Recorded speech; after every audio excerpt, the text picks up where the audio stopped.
Bonsoir, chers fidèles abonnés de notre chaîne YouTube.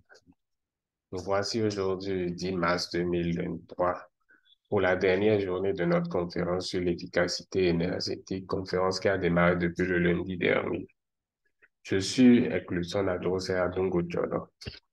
Et pour la journée, le thème de la journée est intitulé Gestion de l'énergie en industrie.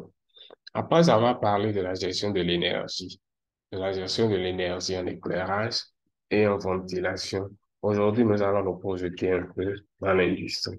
Et notre présentation va s'articuler autour du plan que voici. Nous allons dans un premier temps voir comment est-ce qu'on peut corriger le facteur de puissance dans une installation. Dans un second temps, nous allons proposer quelques mesures d'économie d'énergie qu'on peut mettre en application dans les industries. Et pour finir cette conférence, nous allons faire une étude de cas pratique dans lequel nous allons corriger le facteur de puissance d'une installation. Eh bien, en ce qui concerne la correction du facteur de puissance, déjà, il faut retenir quand même que un facteur de puissance trop faible est la principale cause de production de puissance réactive dans une installation. Donc, il y a un seuil minimal qui est imposé par les sociétés publiques de distribution d'énergie. Et lorsque ce seuil n'est pas respecté par les grands consommateurs d'énergie, notamment les industries et les abonnés qui utilisent des compteurs triphasés et qui sont pénalisés dans leur facture d'électricité, sont pénalisés au niveau de leur facture d'électricité. Il y a des pénalités qu'ils payent en plus. Donc, pour Pour ne pas quand même payer ces pénalités, il faut quand même avoir dans son installation un très bon facteur de puissance. Et pour corriger un mauvais facteur de puissance dans une installation, cela se fait tout simplement par l'installation d'un banc de condensateur. Et ce banc de condensateur doit être dimensionné selon les besoins de l'industrie. Donc, pour dimensionner ce banc de condensateur, la première des choses qu'il faut d'abord faire, c'est de faire le bilan de toutes les machines et appareils de l'usine. Relever les puissances et le facteur de puissance de chaque appareil. Et cela peut être fait à l'aide d'un analyseur de réseau. Donc, il suffit juste de brancher l'appareil, vous branchez l'analyseur de réseau sur l'appareil, il vous donne les différentes informations. Donc, vous notez la puissance de l'appareil, vous notez son facteur de puissance et avec ça, on peut faire le travail. Donc, après ça, il faut calculer le facteur de puissance de l'installation. Et le facteur de puissance de l'installation se calcule à l'aide de la formule suivante. Cosinus phi égale la puissance active sur puissance apparente. Ça, c'est un rappel puisque lorsqu'on parlait de la gestion de l'énergie, on avait déjà vu cette formule. Donc, après avoir maintenant, ici, dans l'installation, c'est beaucoup plus puissance active totale sur la puissance apparente totale. Donc, dans l'étude de cas, nous allons voir quand même comment traiter cela. Donc, là, nous avons un graphe et sur ce graphe, nous avons la puissance active qui est représentée en noir, la flèche en noir en bas sur l'axe des abscisses.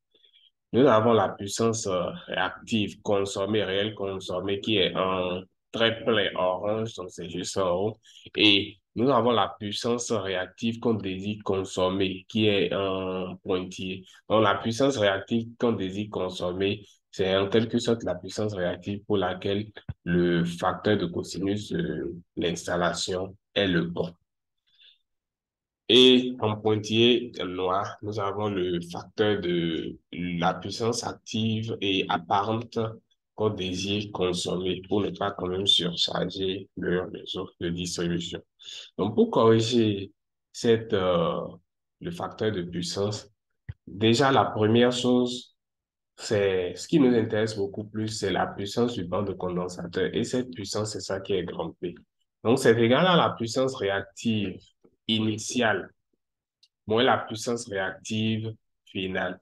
La puissance réactive initiale, c'est la puissance réactive que votre appareil consomme, que votre installation consomme lorsque le cosinus et le facteur de puissance n'a pas été corrigé. Maintenant, la puissance réactive finale, c'est la puissance réactive que votre installation doit consommer lorsque le facteur de puissance a été corrigé.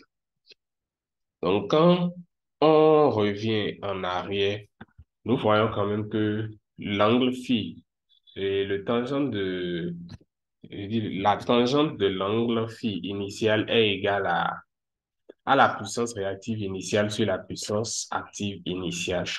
Donc, cela implique que la puissance réactive initiale est égale à la puissance active initiale fois tangente phi initiale. Tangente phi finale est aussi égale à puissance réactive finale sur puissance active initiale. Donc, ce qui implique que puissance réactive finale égale à puissance active initiale fois tangente phi finale. Donc, après avoir quand même fait toutes ces démonstrations, après avoir fait toutes ces démonstrations, donc, chers participants, après avoir développé tout, on revient quand même à la formule finale.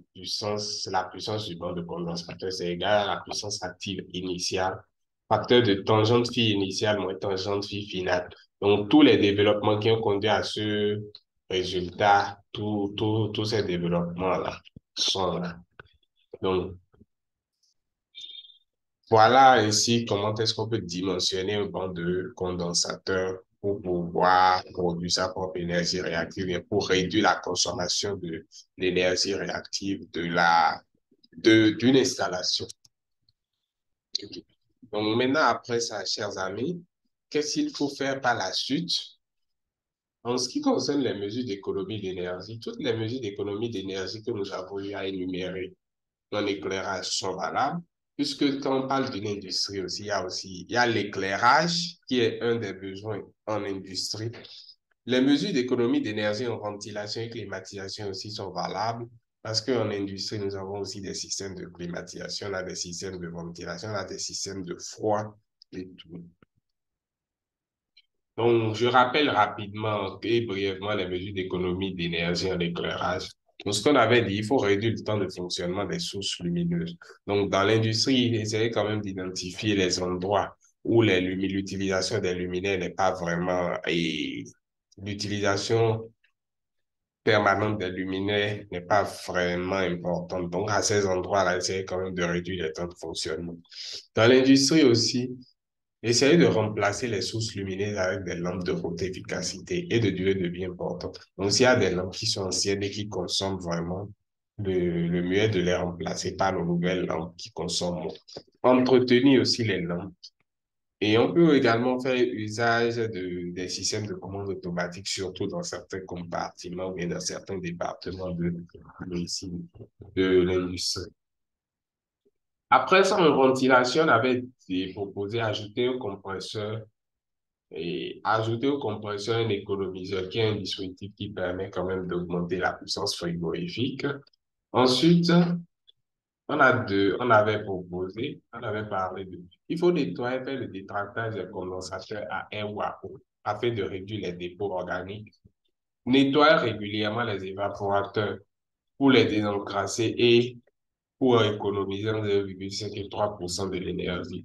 Remplacer le détenteur thermostatique par le détenteur électronique qui permet de réduire la surchauffe.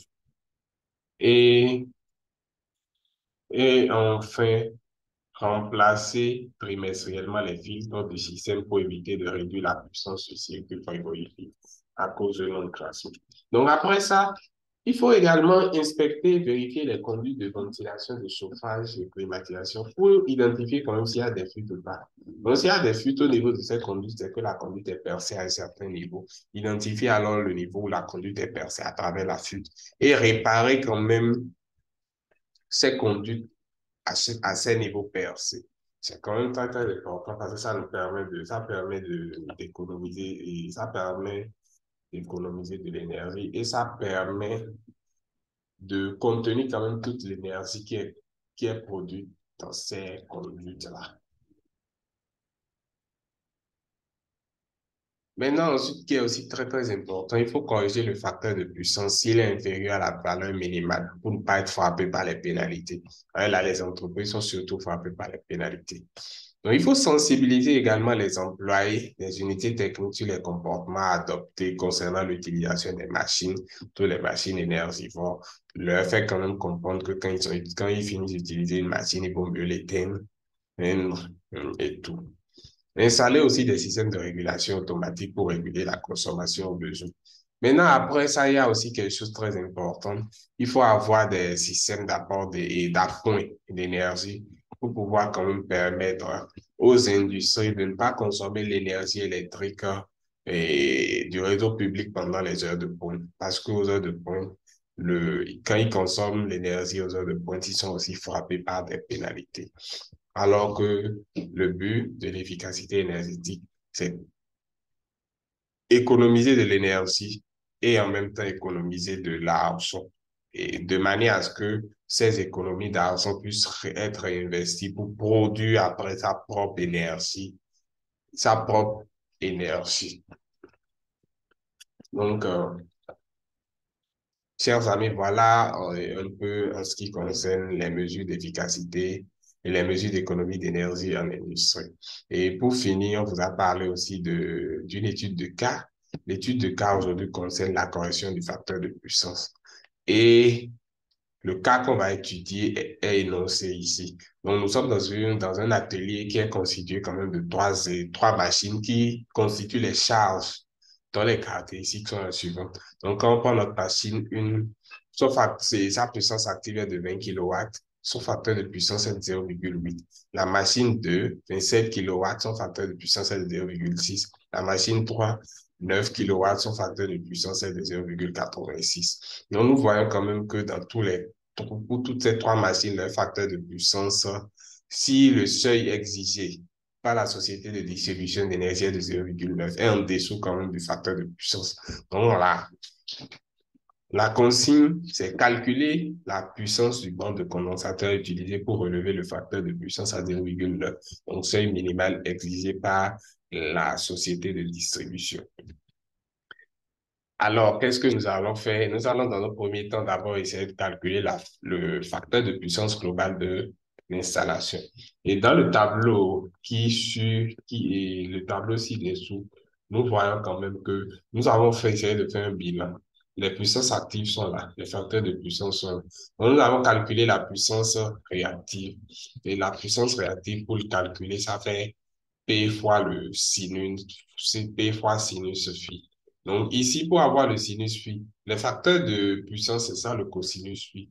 Donc, le sinus phi, ça fait sinus de cosinus moins 1 des facteurs de puissance que nous avons ici. Donc, après ça, nous avons calculé l'énergie, la puissance active totale de l'installation, c'est ça qui est 56 kWh ici. Et on a calculé la puissance réactive totale de l'installation qui est 29,3881 kilovolts ampères réactive. Donc, nous allons maintenant passer au calcul du facteur de puissance globale. Et voilà les formules qu'on a utilisées. Le cosinus phi global, ça fait la puissance apparente.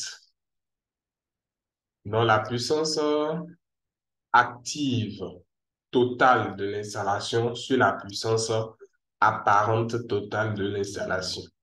Donc, c'est ça qu'on a calculé, la formule qu'on va utiliser pour calculer le cosinus phi. Mais bien avant ça, il faut avoir la puissance apparente de l'installation. Donc, cette puissance apparente de l'installation, ça fait puissance apparente totale de l'installation et puissance active totale de l'installation au carré plus puissance réactive totale de l'installation au carré. Et on applique la racine carrée à ces sommes-là pour avoir la puissance apparente totale de l'installation. Donc, en appliquant cette formule, on trouve que la puissance apparente est égale à 63,25 kV ampère réactive et le cosinus phi global est de 0,88.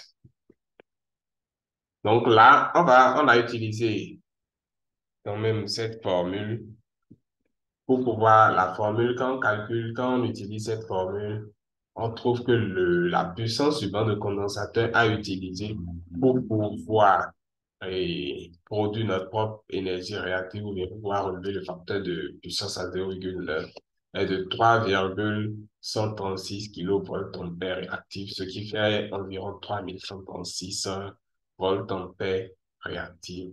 Donc, voilà un peu en ce qui concerne le résultat de l'étude de cas de la correction du facteur de puissance. Donc, vos questions sont les bienvenues, vos apports aussi, vos impressions par rapport à cette vidéo, nous les attendons en commentaire et nous vous remercions beaucoup pour l'intérêt que vous avez porté à cette conférence au cours de ces 5 derniers jours. Merci beaucoup et à la prochaine.